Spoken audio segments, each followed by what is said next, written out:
तो good morning students. आज का टॉपिक हमारा है साझेदारी संलेख यानी पार्टनरशिप डीड। इसको आगे बढ़ाते हैं। क्या होता है पार्टनरशिप डीड? सबसे पहले इसका अर्थ हम जानेंगे यानी मीनिंग।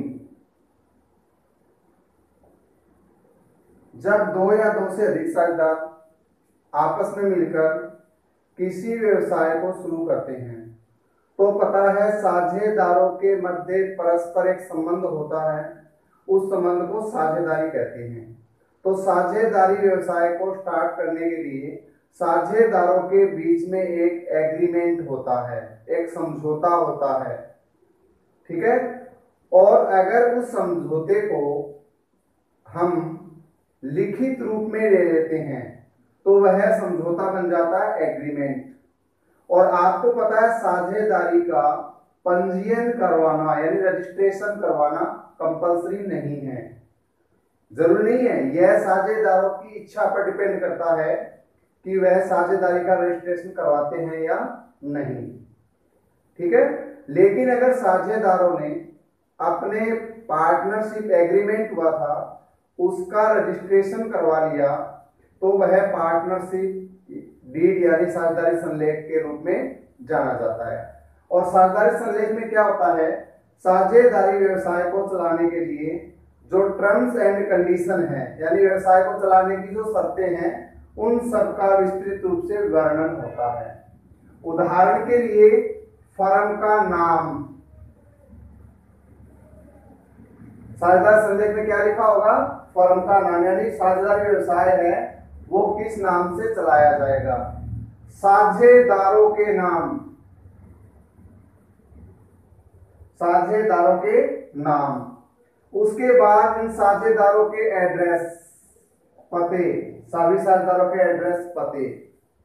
साझेदारों के मध्य लाभ का विभाजन किस अनुपात में होता है इस बात को लिखा जाएगा।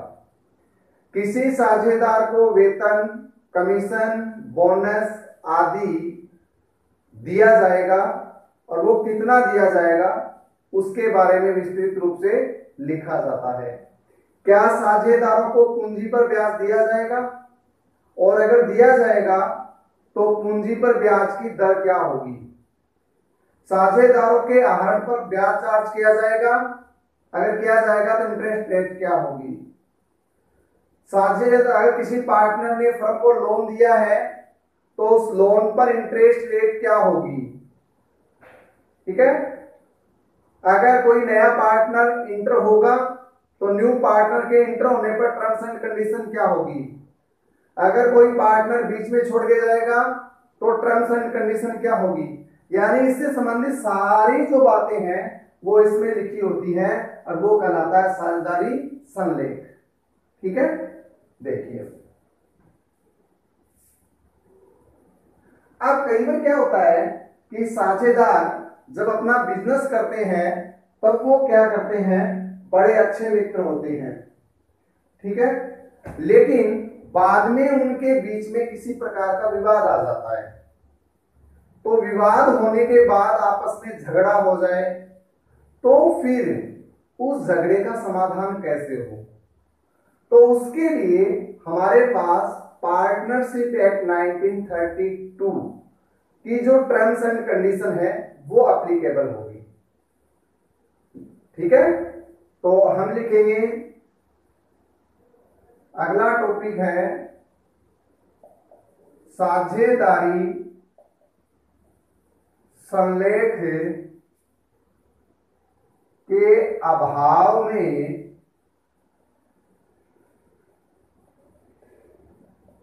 लागू होने वाले नियम। क्या है? साझेदारी संलेख के अभाव में लागू होने वाले नियम। तो लिखेंगे इंग्लिश में rules applicable in absence of agreement, ठीक है। वो रूल्स एंड रेगुलेशन क्या होंगे? नंबर फर्स्ट, जितने भी पार्टनर है, ठीक है, चाहे वो वर्किंग पार्टनर हो चाहे नॉन वर्किंग पार्टनर हो, सभी पार्टनर को जो पार्टनरशिप बिजनेस है उससे रिलेटेड जितनी भी बुक्स है, अकाउंटिंग बुक्स, बुक्स का मतलब अकाउंटिंग बुक्स, तो प्रत्येक पार्टनर को ये राइट है कि वह उन बुक्स तक पहुंच सकता है, उनकी रीच होगी, बुक को रीड कर सकते हैं, स्टडी कर सकते हैं और आवश्यकता समझे तो उसकी कॉपी भी ले सकते हैं। पहली कंडीशन क्या है कि प्रत्येक साझेदार है, प्रत्येक पार्टनर है, वो पार्टनरशिप फर्म की जितनी भी अकाउंटिंग बुक्स है उन तक उनकी रीच होगी, वो उनको चेक कर सकते हैं, उनकी कॉपी ले सकते हैं। नंबर 2, जब पार्टनर है वो प्रत्येक पार्टनर पार्टनरशिप बिजनेस है उसके संचालन यानी उसके ऑपरेशन में अपना पार्टिसिपेशन कर सकता है, अपना भाग ले सकता है, ठीक है। दूसरा क्या बताया कि व्यवसाय के संचालन में प्रत्येक पार्टनर को भाग लेने का अधिकार होगा, बिजनेस को ऑपरेशन करने में प्रत्येक पार्टनर अपनी भूमिका निभा सकता है। तीसरी कंडीशन वो है सैलरी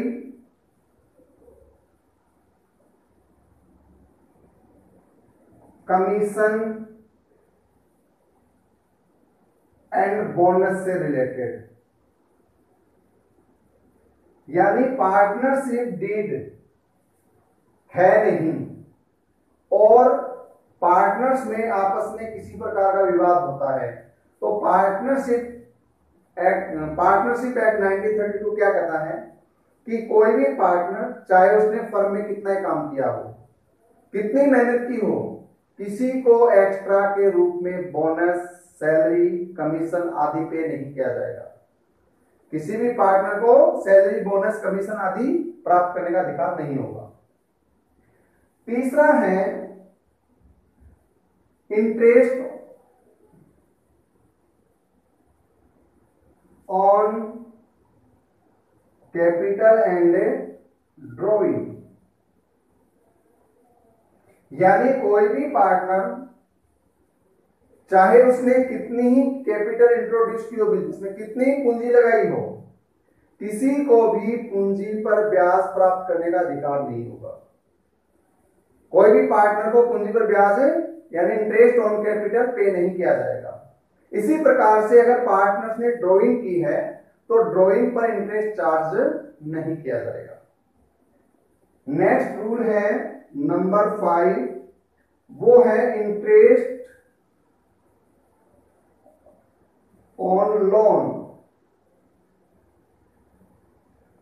यानी आवश्यकता पड़ने पर अगर किसी पार्टनर ने कैपिटल के अलावा फर्म को कुछ राशि उधार यानी लोन के रूप में दी है, तो ऐसी कंडीशन में जो लोन दिया गया है उस लोन पर इंटरेस्ट का पे करेगी पार्टनरशिप फर्म, लेकिन उस फर्म के इंटरेस्ट की रेट को रखा गया 6% फिक्स, यानी पार्टनर का कोई लोन फर्म के पास है तो फर्म उस पार्टनर के लोन पर केवल 6% पर एनम की रेट से इंटरेस्ट पे करेगी। कितनी कंडीशन हो गई? और 6 कंडीशन में लिखा है रेशियो, अगर पार्टनरशिप डीड एब्सेंट है और उस कंडीशन में पार्टनर के बीच विवाद होता है तो किसी भी पार्टनर को लाभ में जो हिस्सा मिलने वाला है वो सबको बराबर मिलेगा, किसी को कम नहीं, किसी को ज्यादा नहीं, यानी लाभ हानि, प्रॉफिट और लॉस का जो रेशियो है वो रहेगा इक्वल। सभी में 3 पार्टनर है, 3, 4 है, 4 सब में इक्वल रहने वाला है। आया समझ में? तो ये हमारे पास थे rules applicable in absence of agreement. ठीक है, चलो बढ़ते हैं आगे नेक्स्ट टॉपिक की तरफ।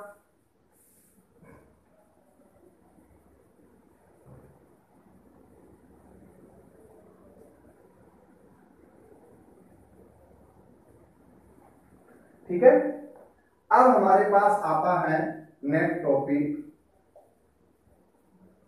लाभ हानि नियोजन खाता, जिसको बोलते हैं हम profit and loss appropriation account. Profit and loss appropriation account क्या होता है? Profit and loss appropriation account देखिए, इससे पहले हमने 11th क्लास में पढ़ा है trading account, profit and loss account, balance sheet, final account के बारे में पढ़ा है। उसमें हम बनाते हैं ट्रेडिंग और पी&एल अकाउंट, और उस पी&एल से जो प्रॉफिट आता है वो प्रॉफिट किसको मिलना होता है? जो सोल प्रोप्राइटर है, एकल स्वामी, उसी को मिलना होता है ना। पर पार्टनरशिप में थोड़ा अलग है। क्यों? क्योंकि यहां पर जो प्रॉफिट पी&एल अकाउंट के द्वारा हमने निकाला है उस प्रॉफिट पर किसी एक पार्टनर का अधिकार नहीं है। वो प्रॉफिट सभी पार्टनर्स में डिवाइड किया जाएगा। और कैसे डिवाइड किया जाएगा? प्रॉफिट शेयरिंग रेशियो होगा, लाभ हानि के विभाजन का अनुपात होगा उस अनुपात में। तो उस लाभों को बांटने के लिए एक विशेष प्रकार का खाता बनाया जाता है जो कहलाता है profit and loss appropriation account. तो profit and loss appropriation account क्यों बनाया जाता है? साझेदारों के मध्य लाभ हानि का बंटवारा करने के लिए, ठीक है, यानी distribution of profit and loss among the partners, ठीक है। अब लाभ हानि खाता बनाया कैसे जाता है उसके बारे में थोड़ा देख लेते हैं। तो लाभ हानि खाता बनाने के लिए हमारे पास इस प्रकार से कॉलम्स होंगे।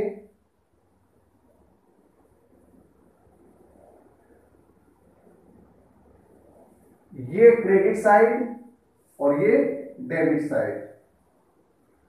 अब इसको बनाने के लिए क्या करते हैं देखना ध्यान से।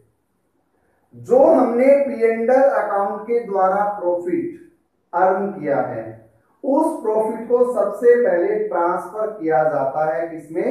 पी&एल एप्रोप्रिएशन में। अगर प्रॉफिट है तो प्रॉफिट ट्रांसफर होगा, लॉस है तो लॉस ट्रांसफर होगा। अब ट्रांसफर करते कैसे हैं उसकी एंट्रियां मैं नेक्स्ट वीडियो अपना उन्हीं एंट्रियों के बारे में होगा। तो कैसे ट्रांसफर करते हैं? क्रेडिट साइड में लिखा जाएगा सबसे पहले बाय पी&एल अकाउंट। अगर प्रॉफिट है तो प्रॉफिट की कंडीशन में बाय पी&एल अकाउंट लिखा जाएगा। दूसरा, इधर अगर लॉस की कंडीशन है तो यहां लिखा जाएगा बाय पी&एल अकाउंट। कौन सी कंडीशन में होगा ये? लॉस की कंडीशन में। दोनों एक साथ कभी नहीं आएंगे क्योंकि फर्म में प्रॉफिट और लॉस दोनों थोड़ी होते हैं, या तो प्रॉफिट होता है या लॉस होता है। तो प्रॉफिट इधर लिखा जाएगा बाय पी&एल अकाउंट, और इसके नीचे आप लिख सकते हैं नेट प्रॉफिट, ठीक है। और अगर लॉस की कंडीशन है तो इधर लिखा जाएगा, तो लिखेंगे नेट लॉस। और नेट प्रॉफिट और नेट लॉस कहां से मिलता है हमें? प्रॉफिट एंड लॉस अकाउंट से। आया समझ में? उसके बाद देखो, ऐसी टर्म्स जो पार्टनर को फर्म से मिलने वाली है, तो वो पार्टनर के लिए तो अर्निंग हो गई और फर्म के लिए हो गए एक्सपेंसेस या लॉसेस। तो फर्म के जो एक्सपेंसेस और लॉसेस हैं वो डेबिट साइड में लिखे जाएंगे, और फर्म की इनकम है वो कहां लिखी जाएगी? क्रेडिट साइड में। फॉर एग्जांपल, जैसे partner salary,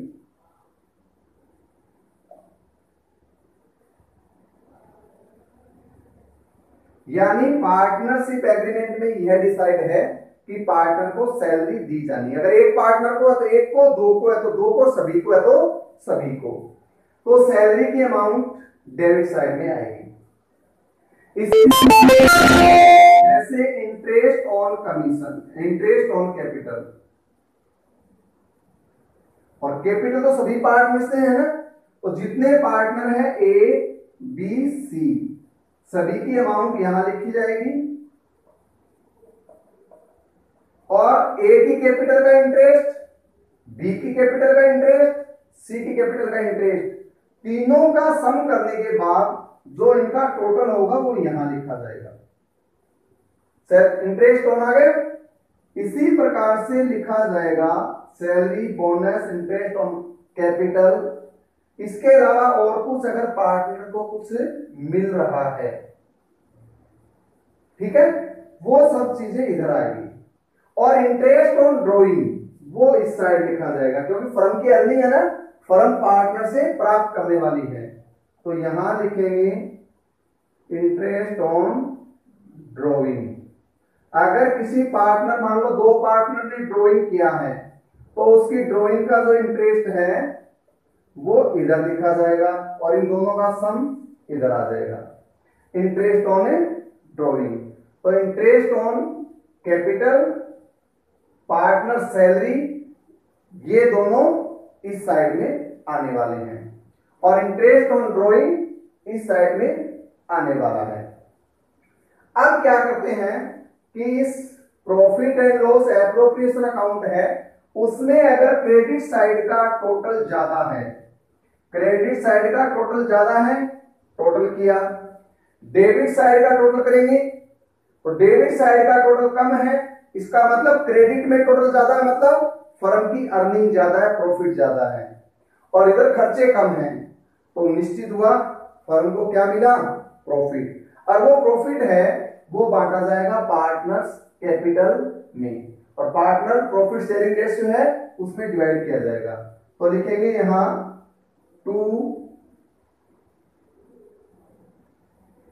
partners capital account A B C, जो भी रेशियो उनके प्रॉफिट का है उस रेशियो में डिवाइड करके यहां लिख देंगे और दोनों साइड का टोटल बराबर कर देंगे, तो ये क्या आ जाएगा, इसका प्रॉफिट का डिस्ट्रीब्यूशन यानी एप्रोप्रिएशन ऑफ प्रॉफिट। तो लाभों का बंटवारा हो गया। इसी कंडीशन में देखिए कई बार कंडीशन इससे उल्टी होगी, डेबिट साइड का टोटल ज्यादा होगा और क्रेडिट का टोटल कम होगा। तो डेबिट का मतलब खर्चे ज्यादा, क्रेडिट का मतलब आय कम, तो खर्चे ज्यादा और आय कम है तो फर्म को क्या हो रहा है, लॉस। तो फिर यहां लिखेंगे by partners capital A B C, सभी पार्टनर्स में ये डिवाइड कर देंगे। इस प्रकार से हमारे पास तैयार होता है profit and loss appropriation account. और कल हम इसके न्यूमेरिकल क्वेश्चन, पहले इसकी सभी एंट्रियां बनाने सीखेंगे, उसके बाद ये प्रॉफिट एंड लॉस एप्रोप्रिएशन से रिलेटेड 1-2 एग्जांपल करेंगे, उसके बाद ड्राइंग के एडजस्टमेंट आ जाएंगे, वो सारे आगे के एडजस्टमेंट हमें करने हैं। तो आशा करता हूं ये वीडियो आपको समझ में आया होगा, अच्छा लगा है तो आप इसे लाइक और सब्सक्राइब कर दें और अपने फ्रेंड के साथ इसको शेयर भी करें। तो कल फिर हाजिर होंगे एक और नए वीडियो के साथ। Thank you very much.